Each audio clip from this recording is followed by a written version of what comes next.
Hello everyone, welcome back to the Java programming series. In this session, we are going to understand one of the most important concepts in web development using Java, the Servlet Lifecycle and key Servlet APIs. This session is part of our Java programming course, and by the end of this video, you will clearly understand how servlets are created, how they handle requests, and how they are destroyed by the server. Before moving ahead, let us quickly revise what we studied in the previous lecture. We discussed Java servlets, what they are, and how they fit into servlet architecture. We also learned that servlets run on the server and act as a bridge between the client, like a browser, and backend resources such as databases. Now, let me ask you a simple question. When you submit a login form on a website, how does the server know what to do with your username and password? How does it receive the data, process it, and send a response back to you? The answer is servlets. Servlets handle this entire process behind the scenes. At the end of this session, you will be able to understand what the servlet lifecycle is, different stages of a servlet, the important lifecycle methods like init, service, and destroy, and how servlet APIs help in client-server communication. In this session, we will first understand the servlet lifecycle and then discuss each phase in detail, followed by lifecycle methods, code examples, and finally we will look at servlet APIs and their packages. A servlet is a Java class that handles server-side requests. Its lifecycle is completely managed by the servlet container like Apache Tomcat. The servlet lifecycle has four major phases: loading and initialization using init method, request handling using service method, destruction using destroy method. The servlet lifecycle consists of four main stages: loading the servlet, initializing the servlet, handling client requests, destroying the servlet. These stages define how a servlet behaves from birth to death inside the server. The first stage is loading the servlet.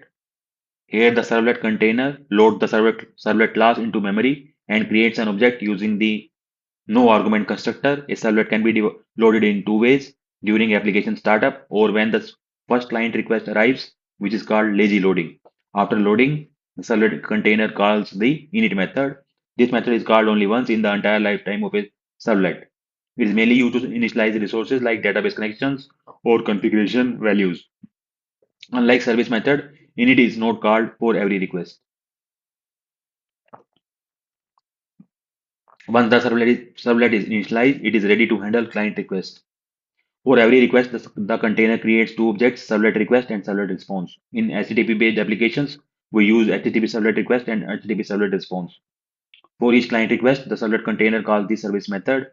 This method identifies the HTTP request type, such as get or post, and then delegates the request to the methods like do get or do post. So basically, service method acts as a controller. When the server shuts down, or the application is stopped, the servlet enters the destroy phase. First, the container allows all active threads to finish execution. Then it calls the destroy method, which is used to clean up resources like database connections. After this, the servlet object becomes eligible for garbage collection. There are only three lifecycle methods you need to remember: init method, service method, destroy method. These methods define the complete lifecycle of a servlet. The init method is called once when the servlet is created. It is used to initialize resources. We prefer init method over constructors because constructors cannot throw servlet exception. That's why initialization logic should always go inside the init method. The service method handles all client requests. It decides which HTTP method to call, like do get or do post. This method connects the client and the server by accepting request and response objects. The destroy method is called only once, just before the servlet is removed from memory. It is used for cleanup operations such as closing database connections or releasing memory. In this example, we have a servlet that extends HTTP servlet. The init method initializes a string variable. The doGet method sends this value as an HTML response to the client. Since the variable is immutable, it is thread safe. Finally, the destroy method prints a message when the servlet is destroyed. Servlets are Java programs that run on a web server. To create servlets, we use the Servlet API, which provides all necessary interfaces and classes. The Servlet API mainly has two packages, javax.servlet, javax.servlet.http, but we'll be using Jakarta. Please remember.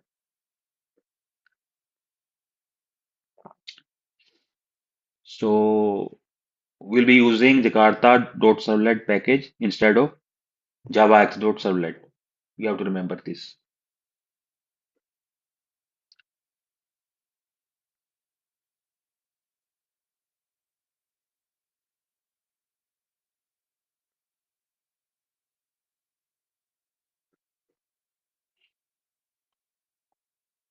Methods like doGet and doPost come from this package. So to summarize, understanding the servlet lifecycle helps in efficient request handling and resource management. The lifecycle consists of init method, service method, and destroy methods.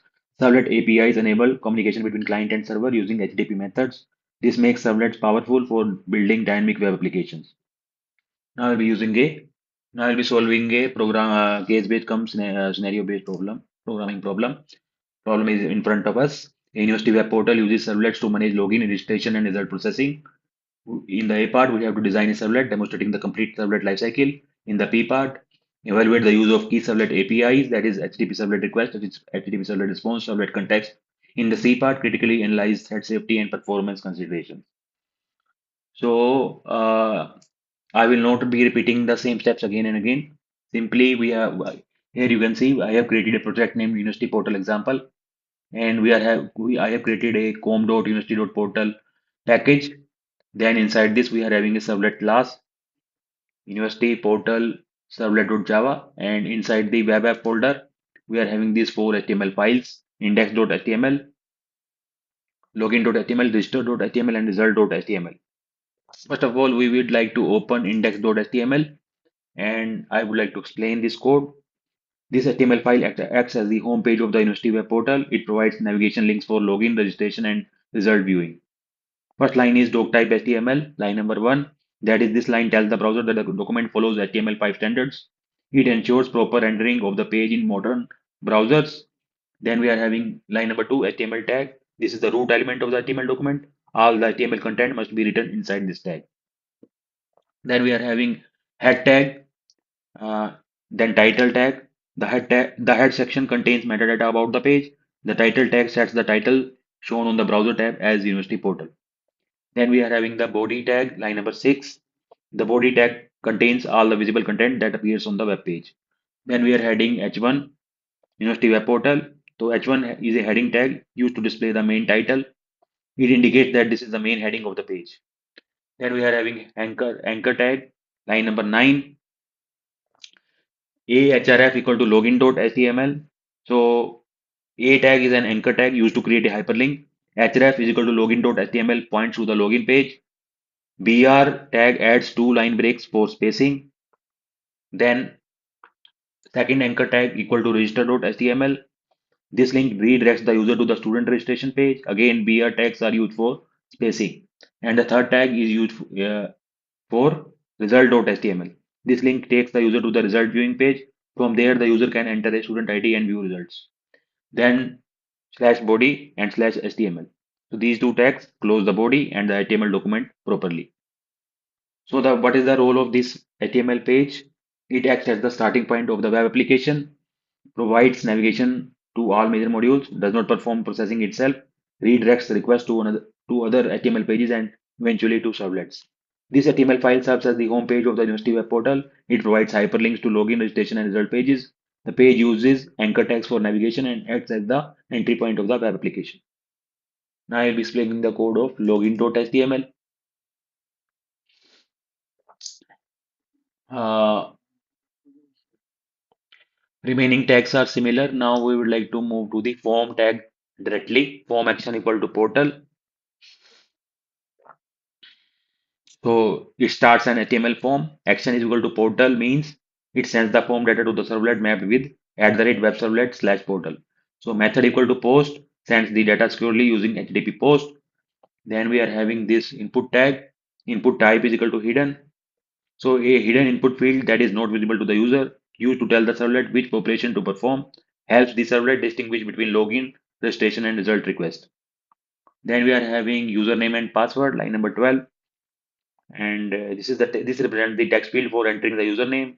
Name equal to username is used by the servlet to retrieve the value. Required ensures the field cannot be empty. Then password, input type is equal to password. Password field hides the typed characters, ensures basic security and privacy. Required forces the user to enter a password. Then we are having a submit button, line number 15. It creates a submit button. When click, the form data is sent to the servlet. Then slash form ends the form, and then slash body and slash HTML closes the body and HTML document properly. So this login page collects user credentials using an HTML form. The data is submitted to a servlet using the post method. A hidden field is used to identify the request type and enabling the servlet to process login functionality. Now will we move to next HTML file, registration.html. Dot type HTML declares the document type as HTML5, ensures correct rendering in modern browsers. Then HTML tag is there, root element of the HTML document. All page content is enclosed within this tag. Then head tag and title tag. Head section contains metadata. Title sets the browser tab title to student registration. Then we are having body tag, contains all the visible content of the web page. Then we are having heading S2, displays a heading indicating the registration form. S2 heading is used for a subheading. Form action equal to portal, line number 9 begins the registration form. Action equal to portal sends data to the servlet mapped with @web servlet slash portal annotation. Method is equal to post is used for secure data transmission. Then we are having input type is equal to hidden. It is an input field for student's name. Required ensures the field cannot be empty. Name is equal to name is used by the servlet to fetch the value. Then we are having email. Input type is equal to email. Input field for it is input field for email address, ensures valid email format, helps reduce incorrect user input. Then we are having course.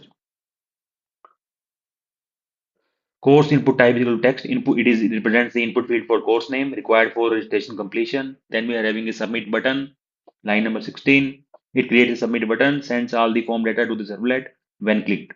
Then slash form ends the registration form, and then slash body slash HTML closes the body and HTML document properly. So this registration page collects student details using an HTML form. The form submits data to a servlet using the post method.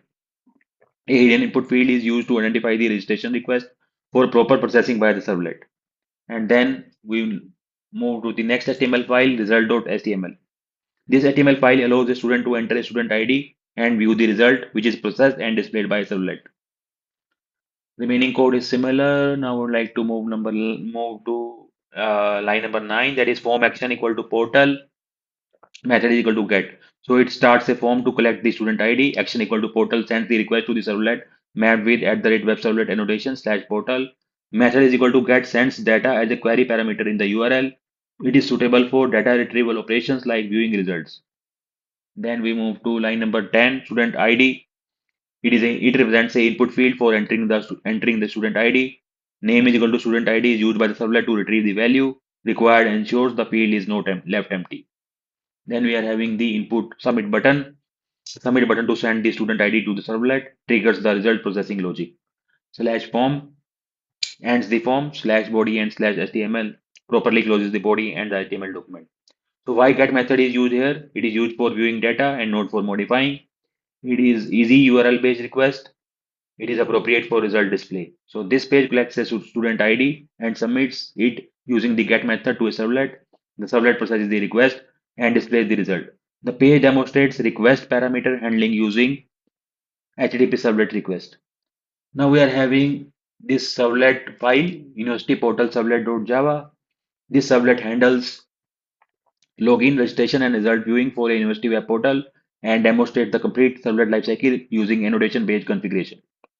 First line is package package statement. It defines the package name of the servlet, helps in organizing classes and avoiding naming conflicts. Then we are having these import statements. Jakarta.servlet.star is used for core servlet interfaces. Jakarta.servlet.http.star is used for HTTP specific servlet classes. And this web servlet is is an annotation to map servlet without web.xml file. And java.io.star, it is used for print writer to send output. Then we are having this at the rate web servlet annotation. So it maps all requests with URL pattern slash portal to the servlet, removes the need for web.xml file. Request from HTML forms using action equal to portal are handled here. Then we are having this line number. Let me hide this project folder structure. Then we are having this line number 9, that is public class university portal servlet. And the servlet extends HTTP servlet, allowing it to handle HTTP requests. It enables overriding do get and do post methods. Then this serial version UID equal to 1L. This is used for serialization and version control. It prevents compatibility issues when the servlet is transferred or stored. Then private string university name, line number 15, stores the university name, initialized once and reused across requests. It is safe because it is read only after initialization. Then we are having the at the rate override annotation, line number 18. Public void init throws servlet exception. University name is equal to Google go to as university, system.out.println, university portal servlet initialized. So the purpose of these statements are first purpose is this code is called only once when the servlet is loaded, and it initializes the resources required by the servlet, demonstrates the initialization phase of the servlet lifecycle. Then we move to this line number 56, that is the uh, just a minute.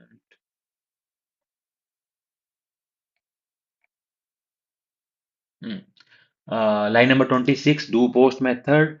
It handles post request from login.html and register.html. Then res.set content type, print writer, line number 30. It defines the response as HTML. Print writer sends output to the browser. Then we are having line number 32, string action. It reads the hidden field from HTML and used to distinguish between login and registration. Then line number 36, if login dot equals action, string username equal to req dot get parameter out dot println. So this piece of code, highlighted piece of code retrieves the username from request, also displays a login success message, also demonstrates request handling using HTTP servlet request. Then we are having this piece of code, this highlighted piece of code. So it retrieves the registration details, also displays the confirmation message. No database is used. It is used for demo purpose. Then we are having line number 51. It provides navigation back to the home page. Then we are having line number 56. Again, at the rate override annotation. Do get method is there. So it handles get request from result.html.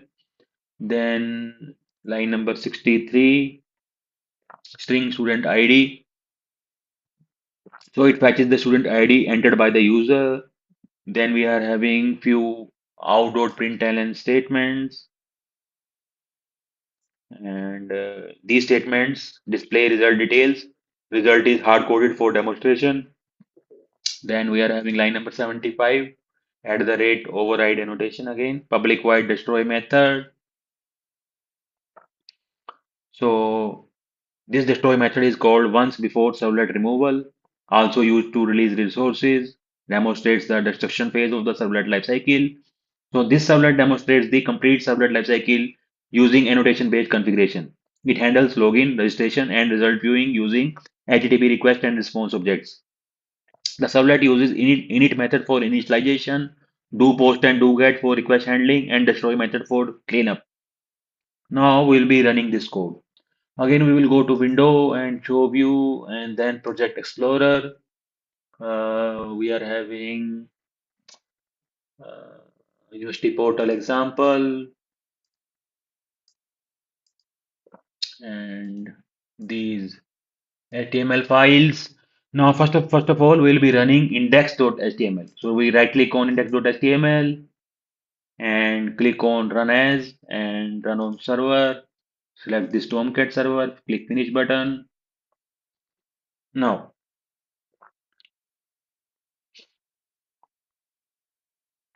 as you can see here, we get the output University Web Portal. Three buttons are there: Login, Register, and View Result.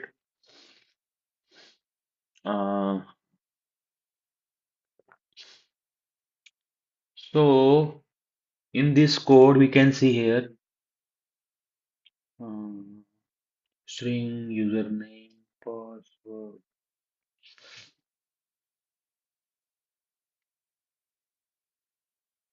Hmm. String username equal to req.get parameter username and password may also be there.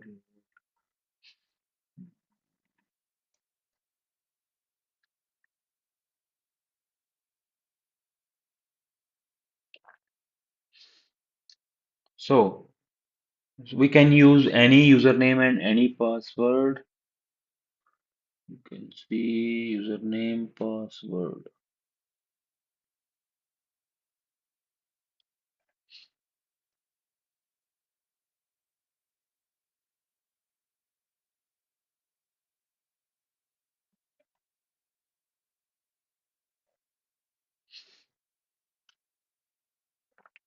So if we click on login button and here enter, for example, any username, password you can enter. And for example, 123, click on login button. So login is successful. Clear? So in the current servlet code, as you can see here in the servlet code, the registration is only a demonstration. For example, as you can see here, this piece of code, this this piece of code. So registration is only a demonstration here. That's why if we enter any username and password, login successful message is displayed. So what this means, there is no validation, no database. Whatever the user enters is accepted and displayed. And what should you enter in the registration form? You can enter any values. Clear? Now if we now we go to back to home, click on register button. Again, you can enter any value here. For example, if we take name as Rahul Sharma, email rahul@gmail.com, course BTech CSC. If we click on this register button now, registration successful message is displayed. So in the current servlet implementation, the student ID is not validated against any database. That's why you can take any value. So string student ID. You can see here this piece of code. String student ID. Here. String student ID, this highlighted piece of code. So what this means, the servlet accepts any student ID. It simply displays whatever you enter. Result is hard coded for demonstration. What should you enter as a student ID? You can enter any value. For example, now we go to again here, go to back to home. Register, we have already seen view result. So view result. So you can enter any student ID. For example, if you enter 101 and click on view result, you can see these details. Student ID 101, status is pass, and grade is A. So we have successfully written a piece of code, servlet program. Uh, we have designed a servlet demonstrating the complete servlet lifecycle. Now we jump to solve the B part, that is evaluate the use of key servlet APIs, HTTP servlet request, HTTP servlet response, servlet context. So first of all, we'll be evaluating key servlet APIs. First of all, HTTP servlet request. HTTP servlet request reads the form data using the get parameter method. HTTP servlet request manages sessions using get session method. HTTP servlet request identifies the client request. And HTTP servlet request is used for login credentials, registration data, and student ID. Next is HTTP servlet response. HTTP servlet response sends output to the browser. HTTP servlet response also sets response type. HTTP servlet response also redirects or forwards pages. So HTTP servlet response is used for login success page, registration and registration confirmation, result display. Third is servlet context. Servlet context shares the data across application. Servlet context also stores configuration details. Servlet context also improves performance via shared resources. So as we go to get Servlet context. Okay. Now we'll be solving C part, that is critically analyze threat safety and performance considerations. So as far as threat safety is concerned, single servlet instance handles multiple users. Shared variables can cause data inconsistency. So it is safe to use local variables and it is safe to use immutable fields. It is safe to use thread safe collections. Now performance considerations, that is fast execution, multi-threaded request handling, efficient memory usage. What are the optimization techniques? You can use connection pooling, avoid synchronization on service method, cache data using servlet context, keep servlet lightweight. Now we reach to the conclusion. So this servlet-based university portal demonstrates complete servlet lifecycle, uses annotation-based configuration, implements login, registration, and result processing, handles performance and thread safety effectively. Thank you for watching this video. If you found it helpful, please like, share, and subscribe to the channel. See you in the next session.